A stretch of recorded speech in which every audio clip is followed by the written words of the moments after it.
I have buried 4 men, 2 horses, and 1 marriage in the ground behind my place, and I never once cried over any of them.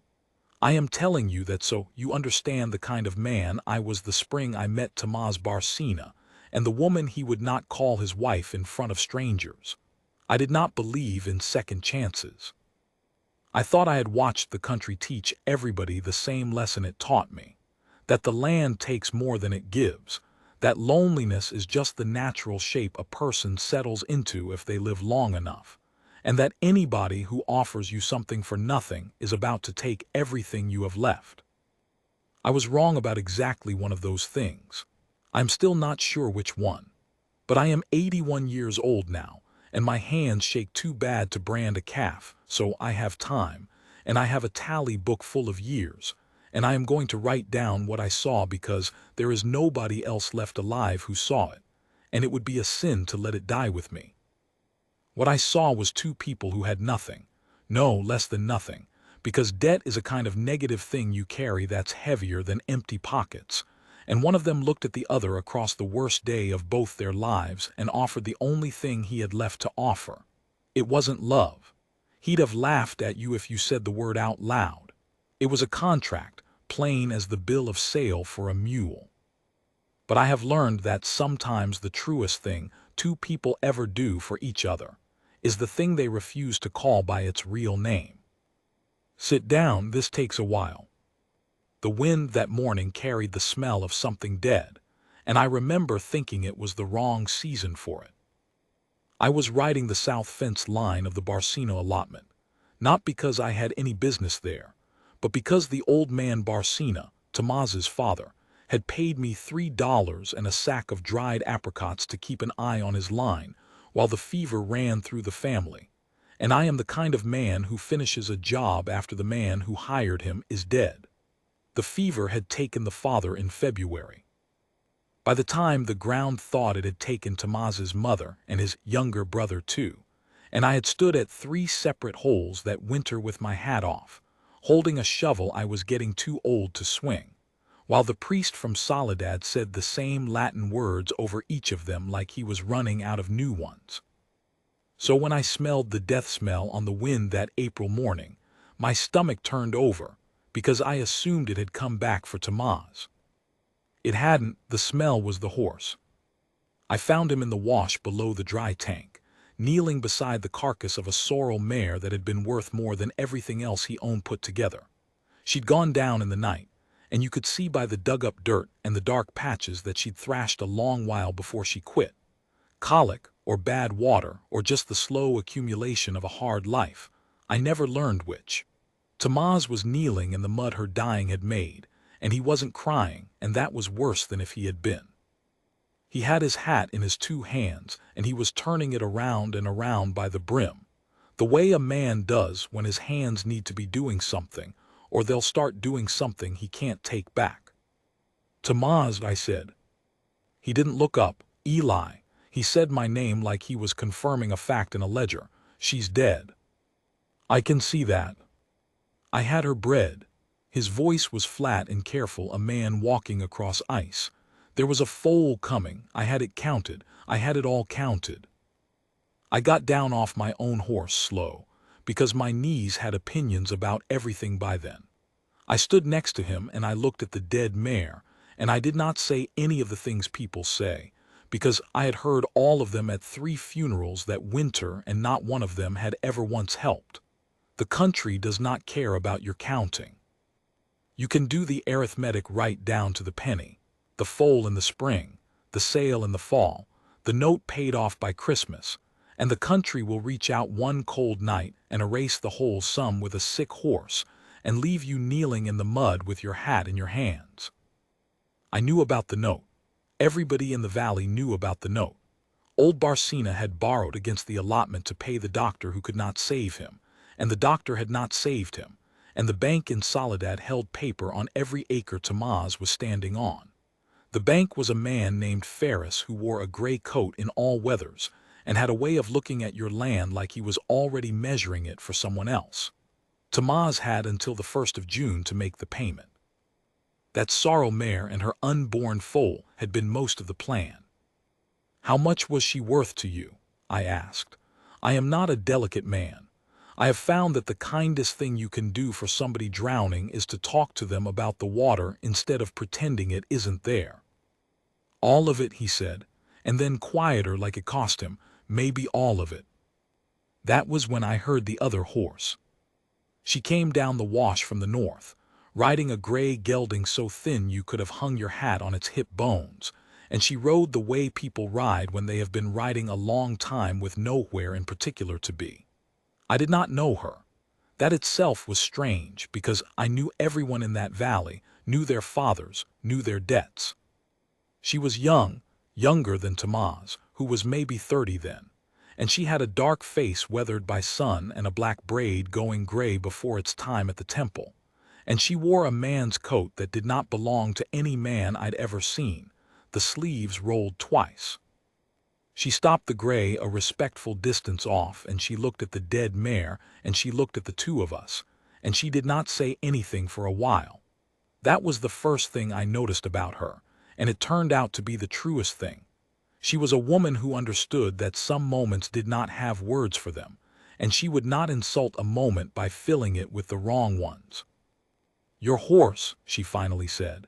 Her English had an accent I placed slow, the careful, formal English of somebody who learned it from missionaries and books and had decided to use it precisely, as a kind of armor.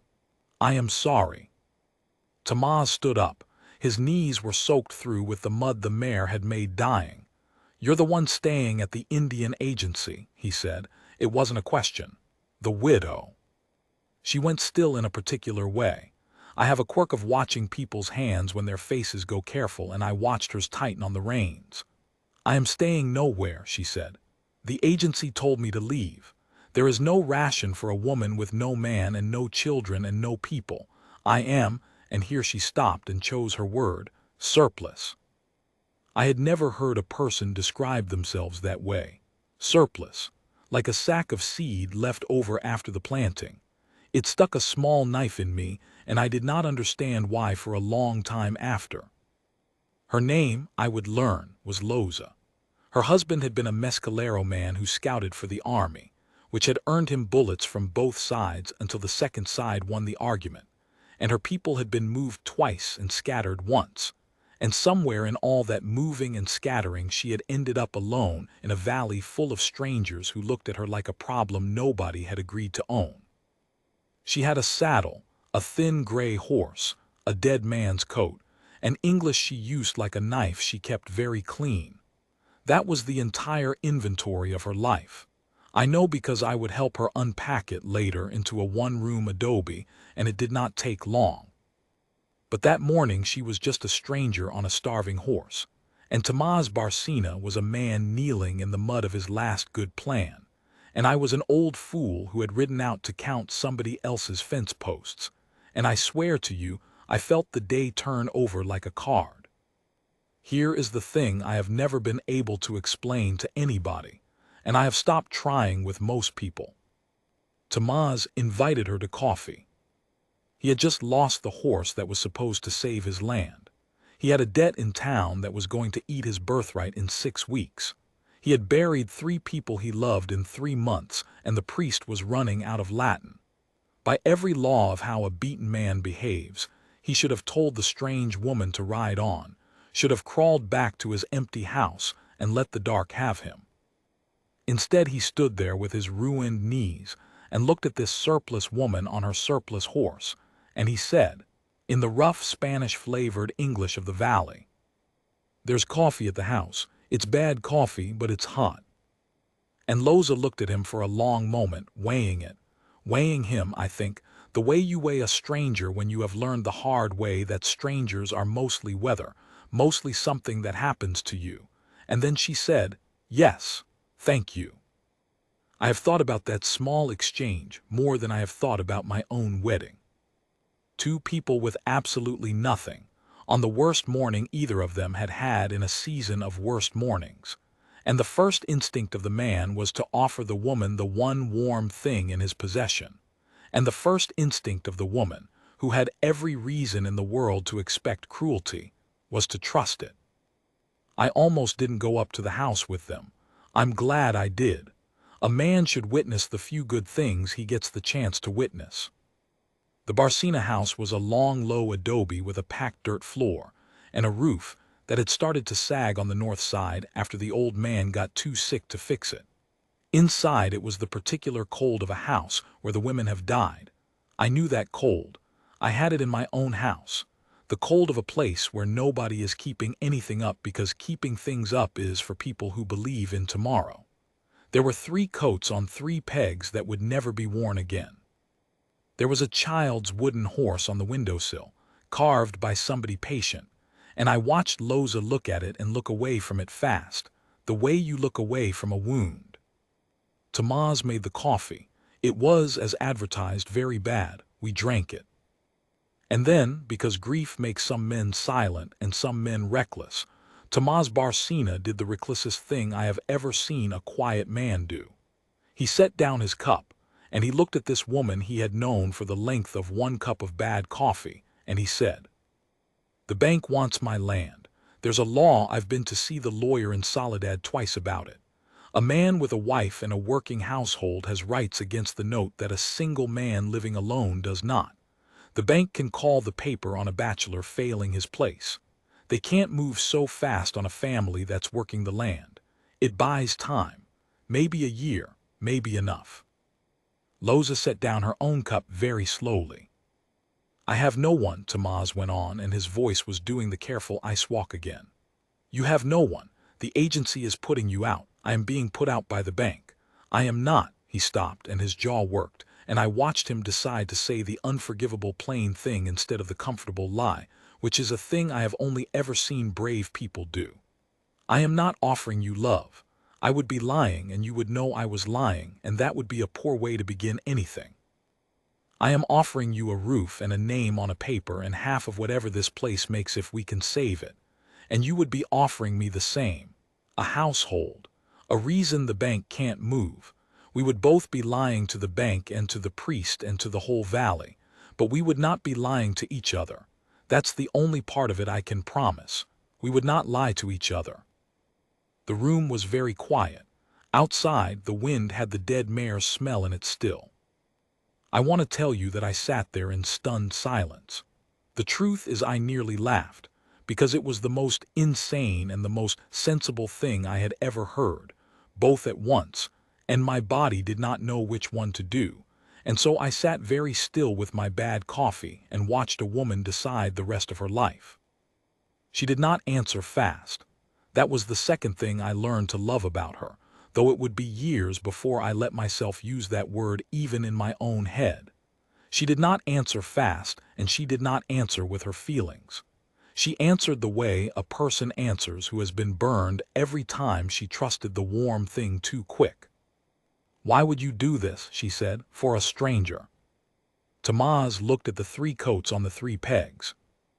"Because I have been alone in this house since February," he said, "and I have learned that a person can hold a lot, more than you'd think.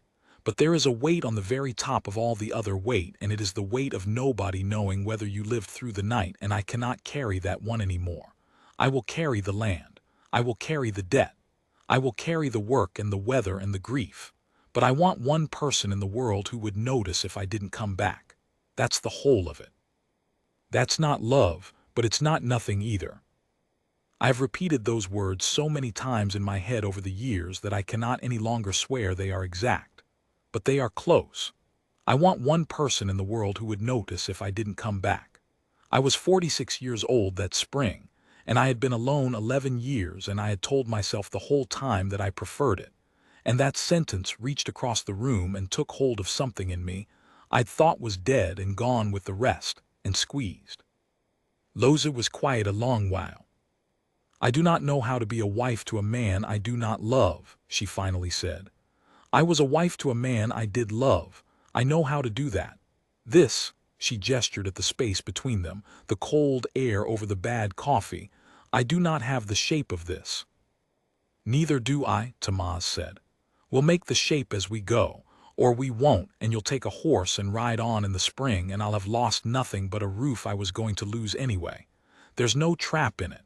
That's the one thing I can give you that nobody at that agency ever gave you. There's the door. It opens from the inside. It will always open from the inside. And he got up and he walked across the dirt floor and he opened the door of his own house and stood holding it open to show her that it worked, that it was real, that she could leave any time she chose. The April light came in across the dirt floor. The dead mare's smell came in with it, and the woman sat there looking at the open door for a long, long time. I should tell you what I did, because I am not a saint in this story and I will not pretend to be. I left. I made some excuse about my own stock and I got on my horse and I rode home, because the thing happening in that adobe was too large and too tender for an old cynic to keep watching, and because, if I am honest, and I have decided to be honest in this tally book even where it shames me, because watching two ruined strangers offer each other a reason to live was reminding me of exactly how little I had offered anyone, including myself, in 11 years of preferring to be alone. I rode home and I sat in my own cold house with my own dead wife's coat on its own peg, and I poured myself something stronger than coffee, and I told myself it was a fool's bargain that would blow apart by summer. I told myself the woman would rob him and ride off. I told myself Tamaz was a grieving boy doing a desperate thing, and that the bank would take the land regardless, and that the only sensible thing any of them could do was give up, the way I had given up, quietly, completely, years ago. I believed all of that when I went to sleep. What I did not yet know, what it would take the whole long, brutal summer to teach me, was that the woman would not rob him and ride off, that she would stay, that she would, in fact, turn out to be the most stubborn, most enduring, most quietly ferocious human being I have ever known, and that she would do a thing in the dry month of August that I still cannot describe without setting down my pen a while. I did not know that the marriage neither of them would call a marriage was going to become the realest thing in that valley, realer than the bank's paper, realer than the priests running out Latin, realer than my own long, comfortable surrender. And I did not know, this is the part that still gets me, 81 years old with shaking hands, that the next time I rode out to the Barcina place, 3 weeks later, I would find the dead mare's bones already picked clean and bleaching in the wash, and a garden going in along the south wall where there had never been a garden, and a thin gray gelding getting fat in the corral, and two people working a hard piece of land side by side in a silence that was not the cold silence of grief anymore but something else, something with the first faint warmth in it, like ground in spring that has decided, against all the evidence, to try once more to grow. I sat my horse at the top of the wash, and I watched them a while before they. The priest married them on the 14th of May in the church at Soledad, and I stood up as the witness because there was nobody else who would, and I have been to weddings that were more joyful and none that were braver. I want to be clear about what I watched, because people who hear the story afterward always want it to have been romantic, and it was not romantic, and the fact that it was not is the whole point. They stood in front of the priest in the clothes they owned, Tamaz in his dead father's good shirt, Loza in a dress the priest's housekeeper had loaned her that did not fit, and that she wore with the bearing of a woman who had decided not to be ashamed of anything ever again. And they said the words a person says, and neither of them looked at the other the way the songs say you're supposed to. They looked at each other the way two people look across the deck of a sinking boat when they have just agreed to bail in shifts. Steady, clear-eyed, I will do my half, you do yours, we will see if it floats. The priest, who knew exactly what kind of arrangement it was and married them anyway because he was a better man than his Latin, said afterward, quietly, only to me, God does not always wait for love to show up first. Sometimes he sends the work and the love comes in behind it, carrying the water. I have turned that over for 60 years. I think the old man was right. I have seen too much to think he was wrong. Ferris was at the back of the church. He had come to watch in his gray coat, and he understood precisely what the marriage meant for his paper, and his face while the vows were said was the face of a man watching a fish he had thought was already in the net give one hard flick of its tail and swim. He left before it was finished. His boots on the church floor were the only sound for a moment. I have remembered the sound of those boots a long time, because I would hear them again in August, and the second time they would mean something far worse. Through June they worked. I rode out more than I needed to that summer, and I will not pretend it was about the fence line anymore. The truth is I had become a kind of bystander to the only thing growing in that whole dry valley, and a man my age, who has watered down his own life to nothing, will ride a long way to sit at the edge of something alive. What they did was simple and it was relentless. Tamaz knew the land, but he had been working it alone and grieving, which is the same as working it half asleep. Loza did not know the land, but she knew how to live where living was hard, which is a different and rarer kind of knowing, and she had a way of looking at a problem sideways until it gave up a solution nobody else had seen. The dry tank that had maybe killed the mare, she walked the whole length of the wash above it for 2 days, reading the ground, and then she told Tamaz the seep was higher up, that the tank was dug in the wrong place, that the old man had built it where it was easy instead of where the water was. They dug a new one, 40 feet up the wash by hand in the heat, the two of them and a borrowed mule. When they hit damp clay on the 4th day, I happened to be there, and Tamaz let out a sound I had not heard a Barcina make since before the fever, a kind of cracked laugh, and Loza sat back on her heels in the mud and looked at the wet ground and did not laugh but allowed herself, for 1 second, a small fierce smile, the first I ever saw on her, gone before it finished. That is how it went between them all summer. He did the laughing. She did the smiling, which is a thing she rationed like water. They did not touch much. They slept. I learned this later from her, in the way you learn the most important things, slowly and without asking, on opposite sides of the one room, with the carved wooden horse on the windowsill between them like a small sentinel of all the dead and all the not yet living. But they began to talk. At first about the work, because the work was safe. And then the way it happens, a little past the work. She told him about the husband, the scout, and how the army had given him a coat and a wage, and then let him be killed by the very people the coat was supposed to make him one of. He told her about his brother, the youngest, who had wanted to be a priest, and instead got the fever and died asking for water. Tamaz could not get to him fast enough. They told each other the unbearable things. And here is what I have come to believe about that.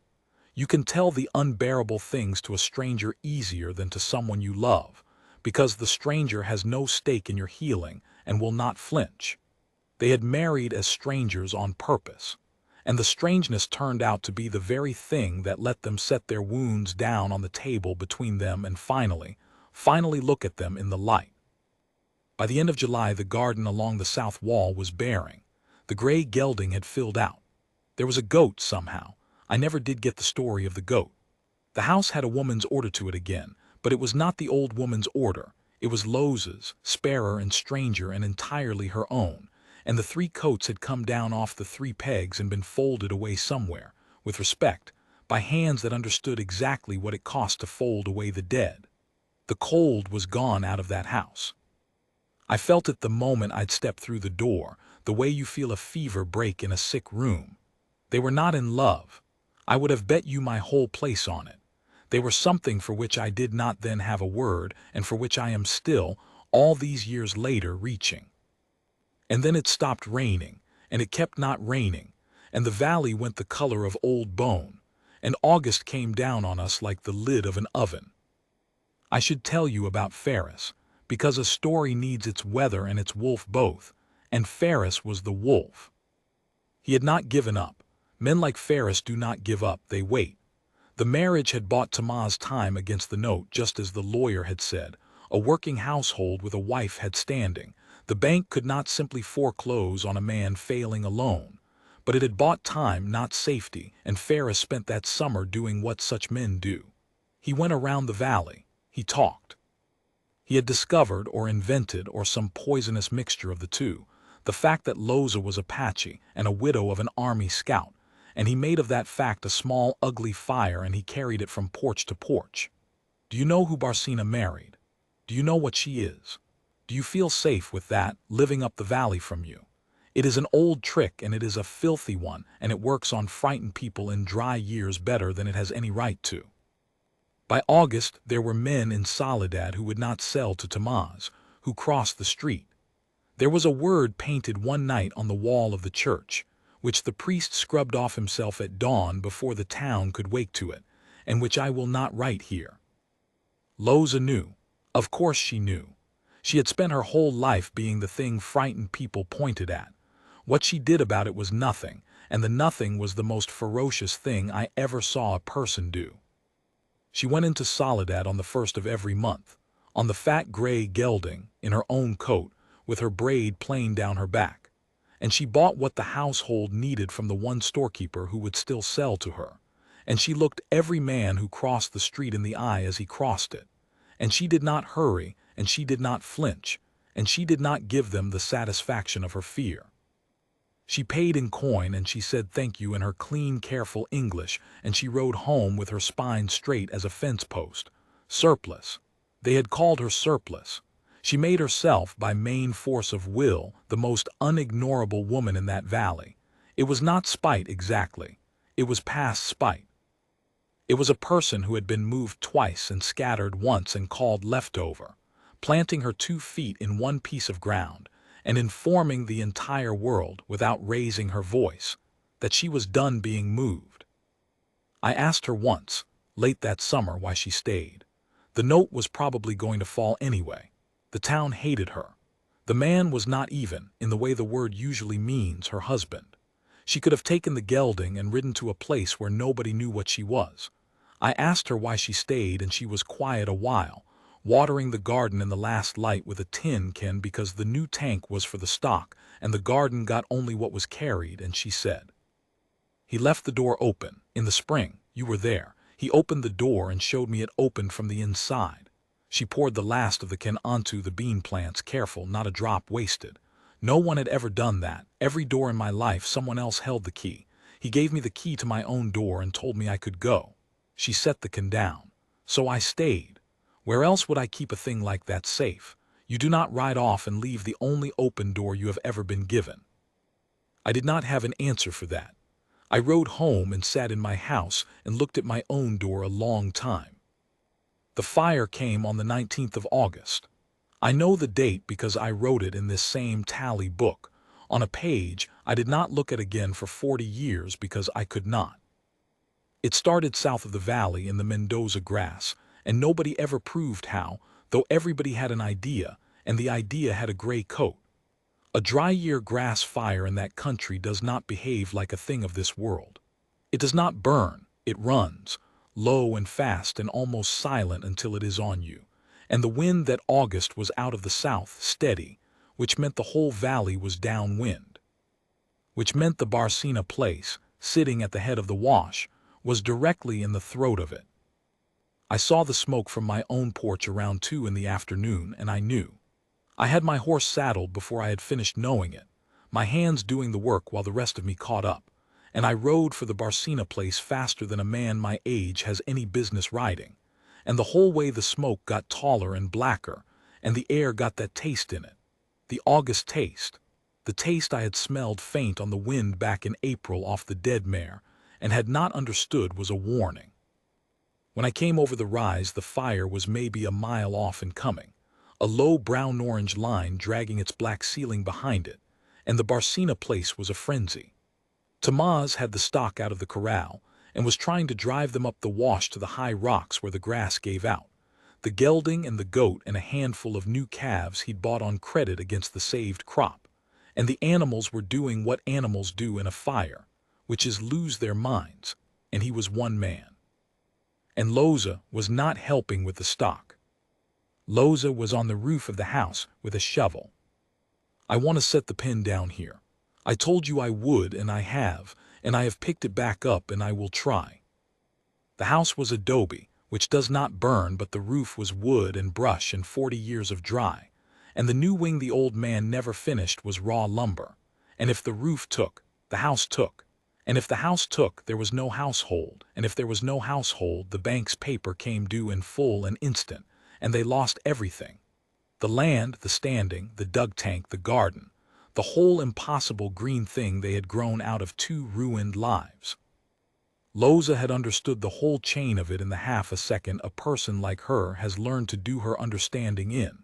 She had understood that Tamaz could save the stock or the house, but not both, alone.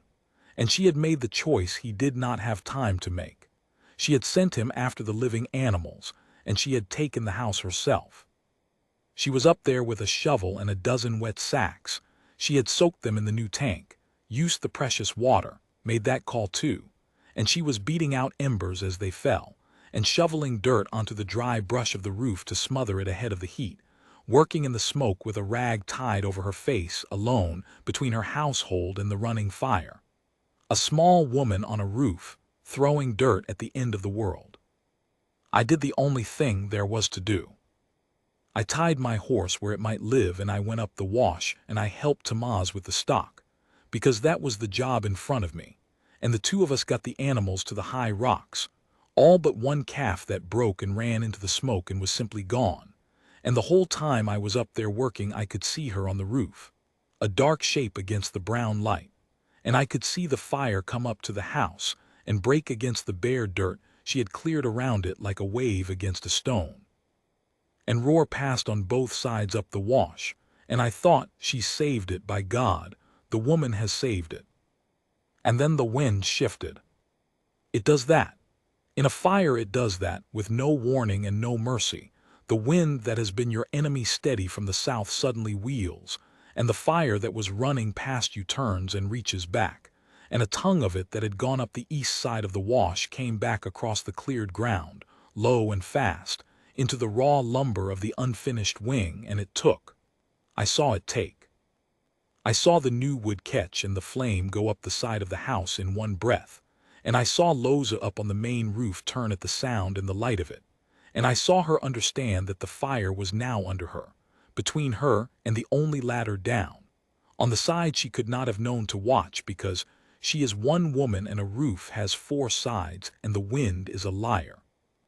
I was a quarter-mile off, up in the rocks, with a calf rope in my hands and my old heart going like a drum, and Tamaz was beside me, and Tamaz saw it the same instant I did, and Tamaz made a sound I have never heard before or since out of a human throat, and started down off those rocks toward the burning house at a dead run. That is where part 2 has to stop, because that is where I stop, every time, even now, even in my own head, with the 2 of them and the fire and the wind that lied, and the one of them running and the other one of them up on the roof with the only way down on fire beneath her, and the whole green impossible thing they built out of nothing about to be decided, one way or the other, in about the next 90 seconds. I will tell you what happened. But not yet, let me catch my breath. An old man is allowed that much. She did not wait for him to reach her. That is the part people always get wrong when they tell it back to me, because the story they want is the one where the man runs into the fire and carries the woman out, and that is not what happened, and the truth of what happened is worth more than the story they want. Loza did not wait to be saved. She had spent her whole life learning that no one was coming, and the lesson does not leave a person just because, for one summer, it had started to. When the wing took and the way down went a fire beneath her, she did not freeze and she did not scream and she did not stand on the roof and wait for Tamaz. She ran. Along the ridgeline of the main house, the old adobe that would not burn, to the far north corner, the low corner, the one the old man's sagging roof had brought down nearest the ground, and she went over the edge. She did not climb down. There was no time to climb. She hung off the eave by her 2 hands for half a breath, and then she let go and dropped, maybe 9 feet, onto the hard August ground, and the ground was harder than 9 feet should be, and I heard the sound her landing made from a quarter-mile off, or I have told myself for 60 years that I heard it, which is the same thing now. Tamaz reached her where she had fallen. Her ankle was broken. We would learn that later, the bone come clean through, a wound that would mark how she walked for the rest of her life, and one of her hands was burned where she had grabbed the hot eave going over, and the rag had come off her face and she had taken in enough smoke that she could not speak, only cough, deep and wrong-sounding. But she was alive, and she was clear of the fire, and the fire, finding nothing more to eat on the bare ground she had cleared with the last of the water, ate the unfinished wing down to the dirt, and then guttered and gave up against the wet sacks and the adobe walls, and the absence of anything left to take. The house stood, the wing was gone, the household survived. I came down off the rocks slow, my legs not working right, and by the time I got there Tamaz had her head in his lap in the black smoking ruin of his yard, and he was saying something to her over and over in Spanish, low, the way you talk to a spooked horse, and I will not tell you what he was saying because I do not think it was meant for me to hear, and I have kept it 60 years and I will keep it the rest of the way. But I will tell you this. He was not talking to her like a business partner. He was not talking to her like a man who had offered a stranger a contract in the spring. The thing the priest said, the love comes in behind the work, carrying the water. I watched it arrive that afternoon in the ashes, too late to stop the fire and just in time to mean everything. It had been coming up the wash all summer behind the digging and the planting, and the carried tin cans of water, quiet, the way the truest things come, never announcing themselves, and it got there at the exact moment it was needed and not one moment before, the way water in that country always did. She got her breath back enough to speak. She looked up at him out of her soot-black face, and what she said, I did hear this part, what she said was, the stock.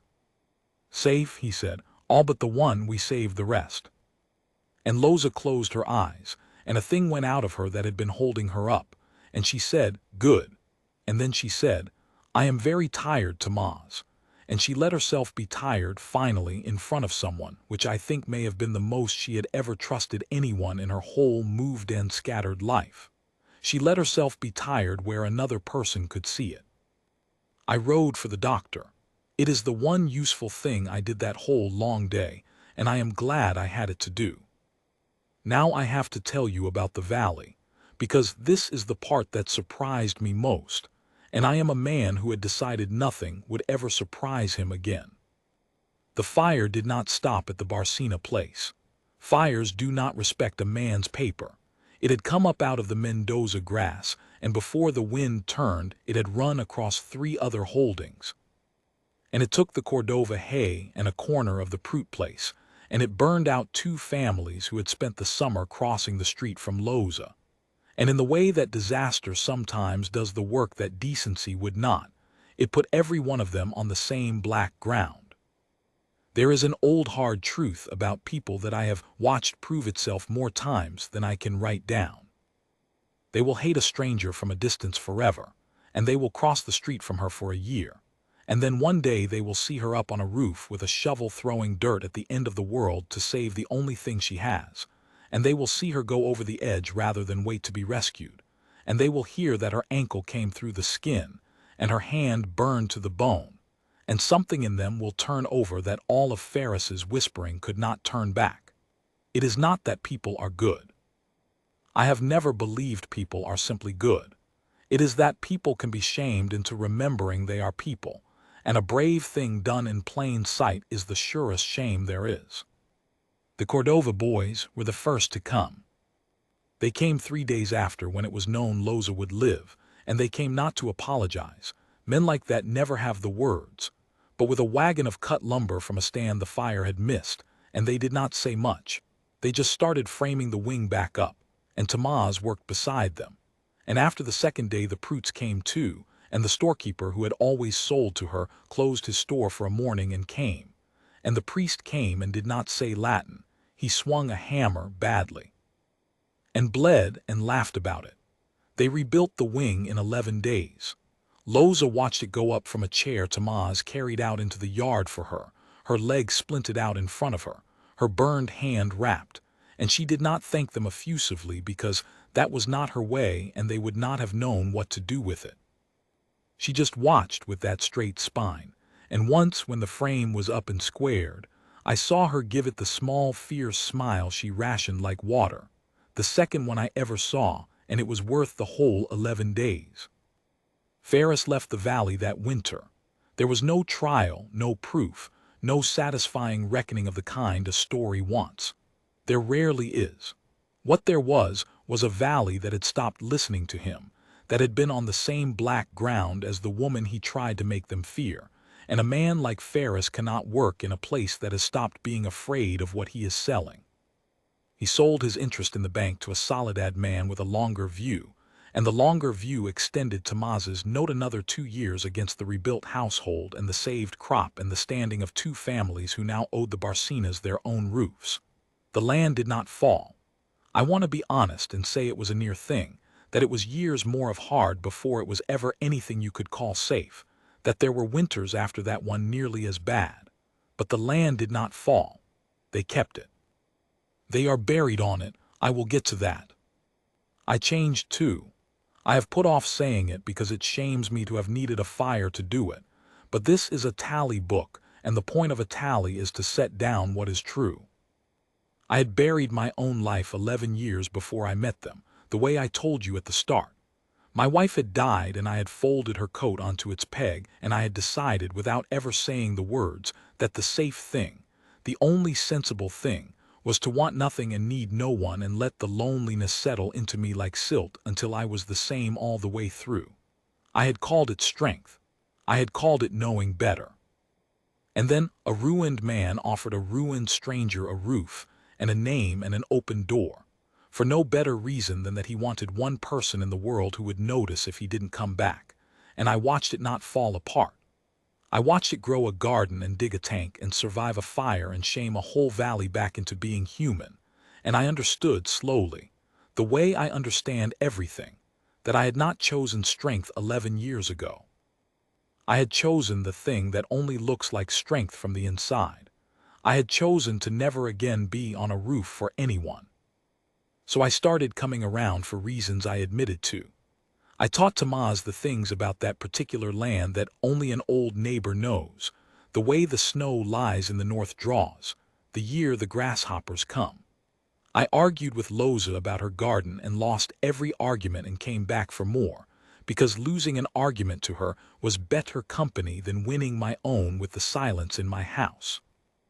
I became, without anybody saying so, a kind of uncle to that strange household, and when the child came, because a child did come in the 3rd year, a girl, and I will not pretend I understand exactly when or how the marriage of convenience stopped being one, because they never said and I never asked. Some doors a man does not open even when they open from the inside. When the girl came, they asked me to stand as her godfather, and I, who had buried 4 men and 2 horses and 1 marriage and never cried, stood in the church at Soledad, and held that baby and wept like the old fool I had finally let myself become. They named her for nobody. Loza said the child would not be named for the dead, that there were enough of those carried in that family already, that this one would have a name that was only hers and pointed only forward. I thought that was the most hopeful thing I ever heard a person say. A name that pointed only forward. After all that moving and scattering and being called surplus, she made a person whose whole name was a door that opened out. I am near the end now, and my hand is tired.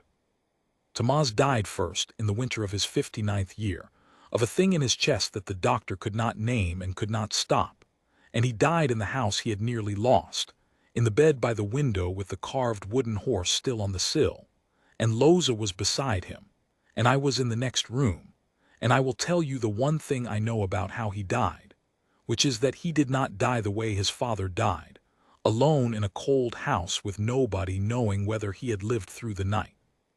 He got the thing he asked the stranger for in the spring of the worst year. He had a person who would notice. He died noticed. There are kings who have died less rich than that. Loza lived 19 years more. She walked with the limp the roof gave her every one of those years, and she never once complained of it, and she ran that land, and she raised that girl, and she got old and fierce and quiet and entirely, finally, unmovable, rooted in the one piece of ground she had planted her feet in the day she informed the world she was done being surplus. She and I grew very old in the same valley together. We did not marry. People asked, the way people do, and we let them ask, and we kept our own counsel. Two old wells that had each gone dry once and learned not to promise water they did not have. But I sat with her in the evenings more years than I can count, and we did not always talk, and the not talking was the best company of my life. And when she died it was spring and I was holding her hand, and the last thing she said to me, in her clean, careful English that had never once lost its edge, was, "The door, Eli. It still opens from the inside," and I said yes, and she went out through it. I took the carved wooden horse.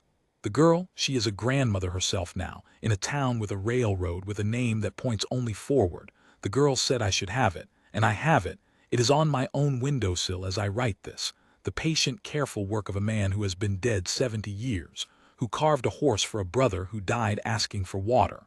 It is the only thing in my house. I folded my own dead wife's coat away years ago, the way I once watched Loza fold away 3. The cold went out of my house too, eventually. It just took me longer because I am slower than they were at everything, including being saved. So that is the whole of it. Two people who had nothing, less than nothing, and one of them offered the other the only thing he had, and would not call it love, and was right not to, because it was not love yet. It was only the open door that love would later walk through carrying the water. I have lived a long time and seen the country take nearly everything from nearly everyone, and the one thing I know for certain, the one entry in the whole tally that I am sure of, is this. The truest thing two people ever did for each other, I watched them refuse to name. And it outlasted the fire and the bank, and the man in the gray coat and both of them, and it has nearly outlasted me. The horse is on the windowsill, the light is going,